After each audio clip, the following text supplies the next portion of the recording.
Hi, I'm Charles Linden. From a very young age, perhaps even as young as 1 or 2 years, I can remember feeling uneasy, shy, untrusting and scared. I remember having very bad dreams and feeling my heart race when I had to perform, as all kids do, doing cartwheels or singing a song in front of friends and family. I remember the fear that seemed to creep through me as I had to stand in class and recite a poem, and the horrors of steady growth of anxious sensations and thoughts during the build-up to school plays and sports matches.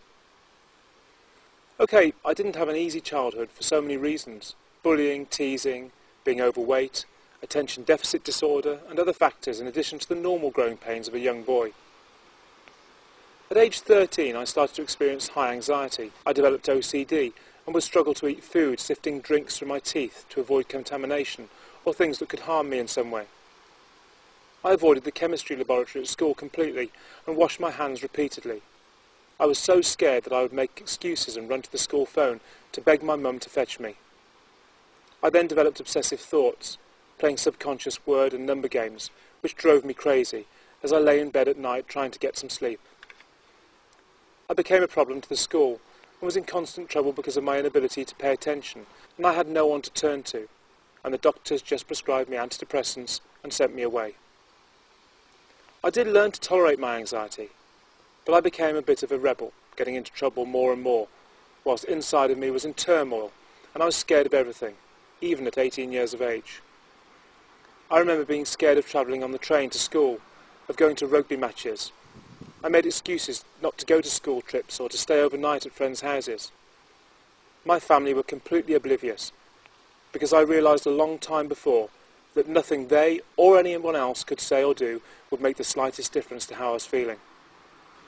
Skip forwards about 7 years, and after working very long and ridiculous hours, 7 days a week, still trying to suppress the anxiety which had been with me throughout my life, the cork finally popped, and out spewed the most hideous anxiety, panic attacks, agoraphobia and OCD.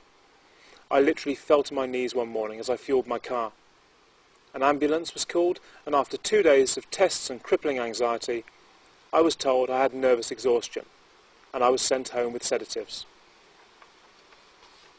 Overwhelmed by fear so intense that I thought I'd die, for about 8 years I struggled with my condition. I saw doctors, immunologists, psychiatrists, psychologists, and a myriad of alternative health practitioners. I was described as severely mentally ill and treated as if I was incurable.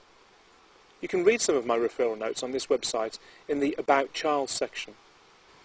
I started to believe that the doctors were correct.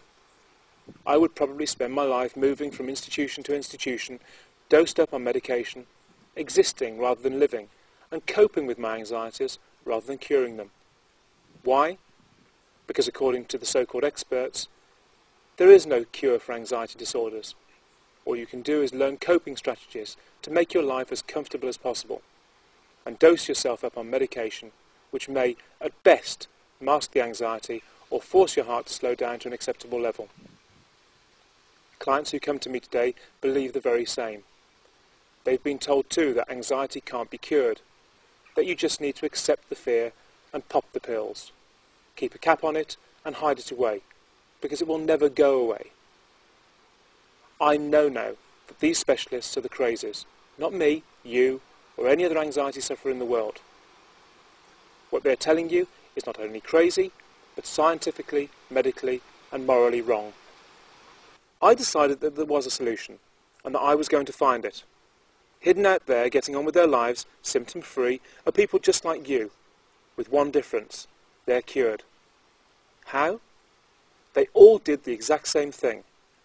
And my methods are what I discovered as a result of finding some of those people and simply asking them a group of very searching questions.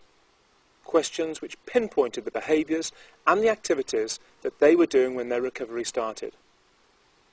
I wanted to know what they did to become anxiety-free. Was it medication? No, never. That was clear from the research. Was it psychology? No. So what was it? Well, it transpires that they all did the exact same things.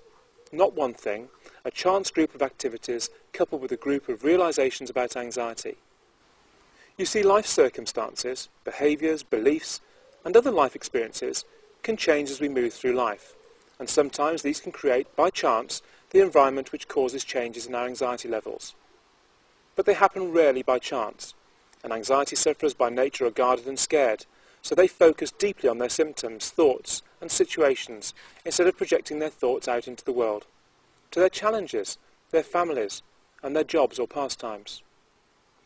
When I discovered the key to resetting my anxiety level and implemented it into my own life, changes started to happen immediately, and they snowballed quickly. I decided to try these things with other sufferers to test their effectiveness, and having spent a few weeks giving it all structure and making it easy to understand, I gave away over 1,000 copies through my original website. After just a couple of days, emails started flooding in, debts of gratitude and letters of thanks from people who, like me, had started to experience dramatic changes in the way they felt. By this time I was working again. My agoraphobia, which had kept me more or less housebound for over 4 years, just melted away. I lost weight, came off my medication, looked healthy, and was able to lead a normal life again.